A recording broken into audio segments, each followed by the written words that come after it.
Let's admit it. Many of us have friends who share different religious beliefs. Some of these friends may even be a part of the rapidly growing religious knowns, those who are religiously unaffiliated, and it can be especially difficult reaching them. With atheist, agnostic and no belief as labels, they profess no belief in any organized creed and present a different sort of challenge than do Jews, Muslims and other peoples of faith.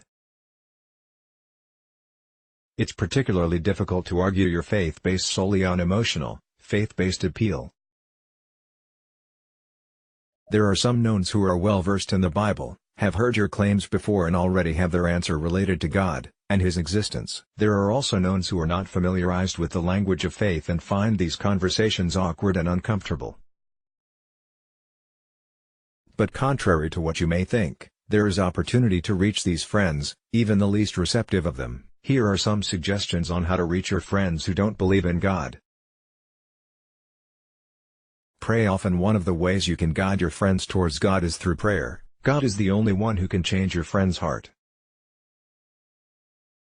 Letting your friend know that you are praying for them, particularly during difficult circumstances and stages of their life, is another way that you can witness Christ to those who don't know God. Through the praying of a friend, you have become a vessel of love that they may not have known had you not lifted them up.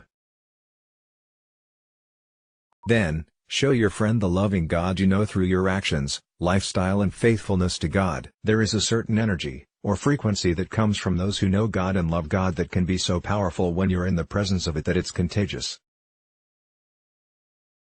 Some of your friends will want to know more about God because they see how deeply moved you are and changed by Him.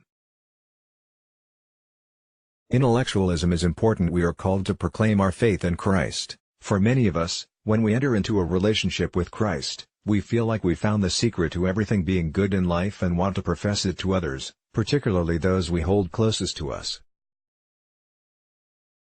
Because of this, many of us make appeals to our atheist or agnostic friends, using emotional, faith-based language like, "When I trust in the Lord, I can feel God at work in my life when," or "God turned my life around after."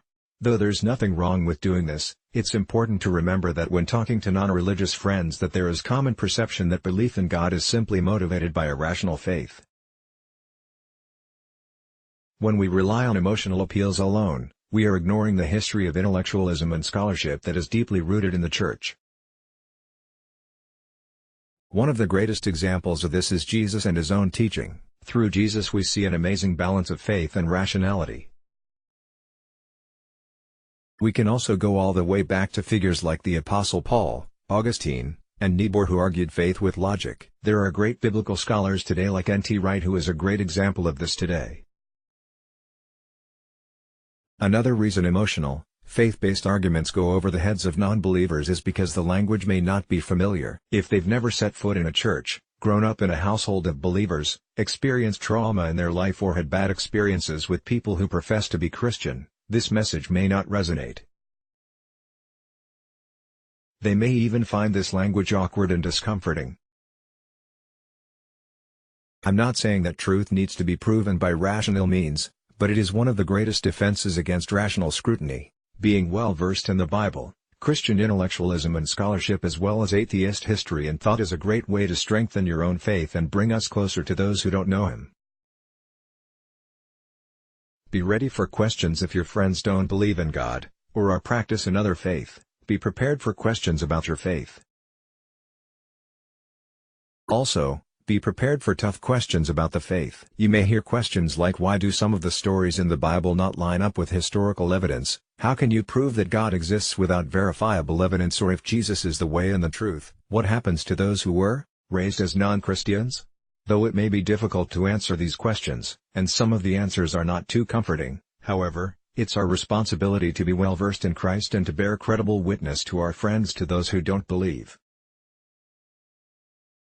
Allow your friends to see Christ at work in your life. One of the best things you can do to show your friends that way to Christ is by being a living witness, practicing love, joy, grace, discipline and humility in your own life. Many people are drawn to God when they see Christ at work in your life. Your love and spirit as a result of your faith can be a drawing force. Don't be discouraged if your friends don't hear the message of Christ. This doesn't mean you're a failure, or that you're not being a good enough witness. Remember, God is the only one that can turn their hearts. Let your life be a witness, and never shy away from your faith. Let's block ads. Why?